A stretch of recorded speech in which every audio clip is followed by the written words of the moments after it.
I really hate when there are these evidence pairs at the ends of double passages, and it's basically like an evidence pair plus we got to go to both passages and we got to think about the main ideas. It's just like a lot of work.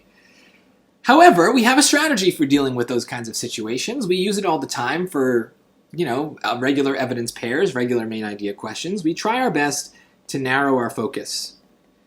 Because it's hard to think about big picture stuff. It's hard to think about huge passages. We want less to think about. The question is the best place to start.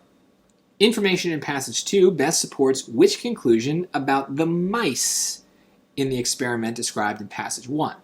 So all those line references in number 52 are going to be from passage 2, but I should not look at those until I've learned a little bit more about these mice. Let's figure out what's going on there. We should skim for that. That's an easy word to skim for.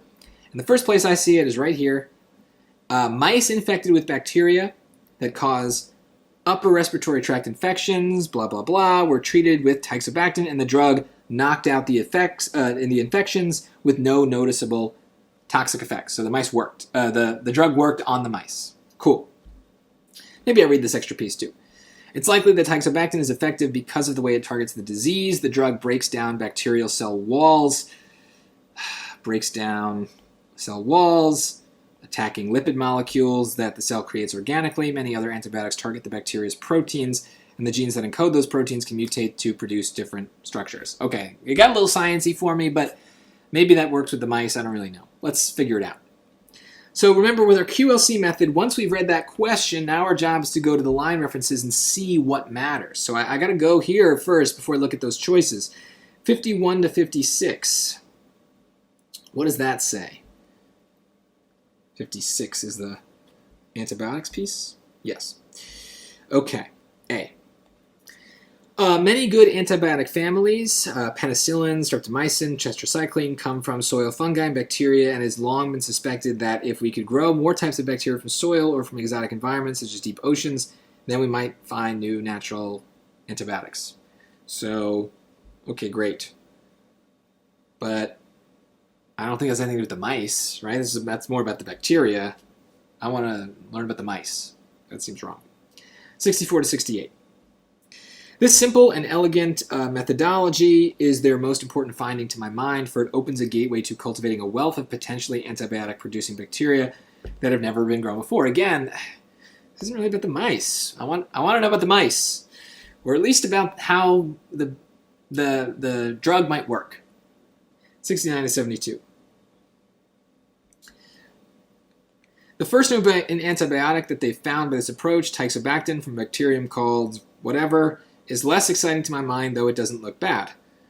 Again, you're not giving me anything about the mice. I want the mice. 80 to 82. Okay.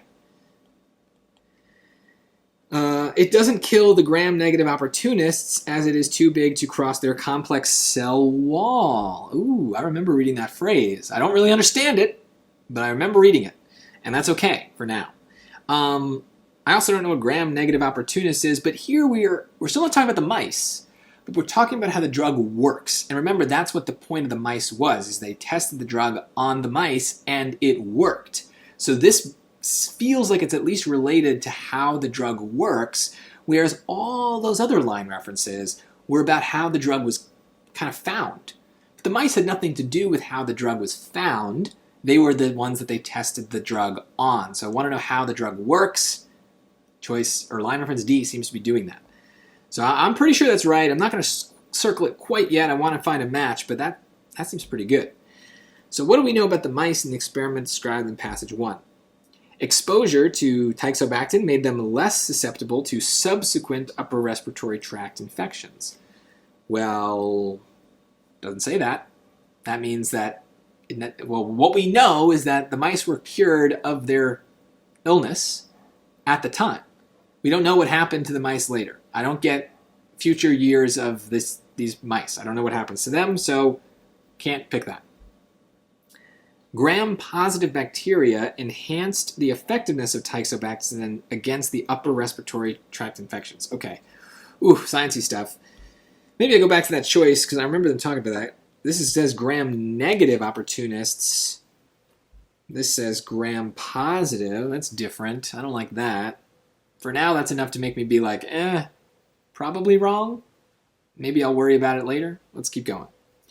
Their upper respiratory tract infections were likely not caused by gram-negative bacteria. Okay, this is a lot of science. Okay, gram-negative. So here's what it says. That Teixobactin doesn't kill the gram-negative bacteria. Okay. Well, it did kill whatever was going after the mice. So it can kill the thing that was attacking the mice, but it can't kill gram-negative bacteria. Therefore, the infections of the mice, which were cured, were likely not caused by gram-negative bacteria because it doesn't kill the gram-negative bacteria. It's a lot of logic we got to use there. That's a lot of steps that normally don't come up on SAT questions, but occasionally they do.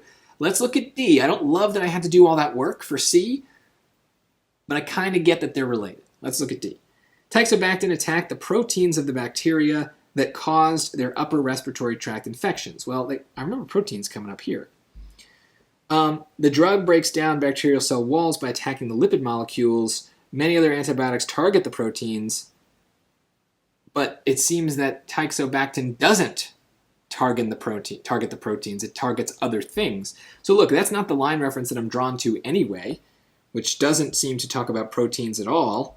So it doesn't seem to attack the proteins. The stuff that I've been drawn to doesn't seem to say that. It says the opposite. And I would pick C here, and then, yep, D matches with that because it mentions the gram-negatives. That's a lot of work. But let's look at it from like a dumb summary perspective. Do we know that the mice have an upper respiratory tract infection? Yes.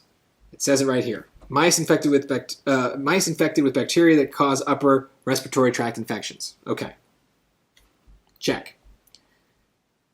Gram-negative bacteria, is that mentioned? Yes.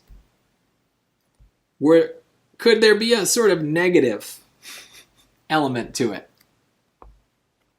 It doesn't kill them. So look, I could get each of those three pieces of this puzzle and understand each piece separately, and I think I would still get this question right because I see a lot of check marks between the lines that I'm supposed to read, the choices, the question. There's a lot of good things that match up, whereas the other choices don't really have that. Now, I don't need to put the whole puzzle together and understand why all the logic of that makes sense. I could just, if I'm running short of time, be like, yep, there's a lot of similar ideas here. That's the winner because it has the most connections. That's okay. And that's what narrowing your focus is all about. We might not notice the big picture thing. We might not understand it. But if we narrow our focus, we see the little things that get us there. And that might be enough to just nudge us in the right direction. And at least if we understand the little pieces, we have a better shot at understanding the big piece, the big picture. So when you're confused, focus in on little things. You'll find some connections that you might not find otherwise, and it might be enough to just stumble your way to the right answer, and that is a perfectly fine way of getting the points. Doesn't matter. I don't care. You don't have to prove it to me. You just need to circle the right thing on your paper, and that's worth the 10 points.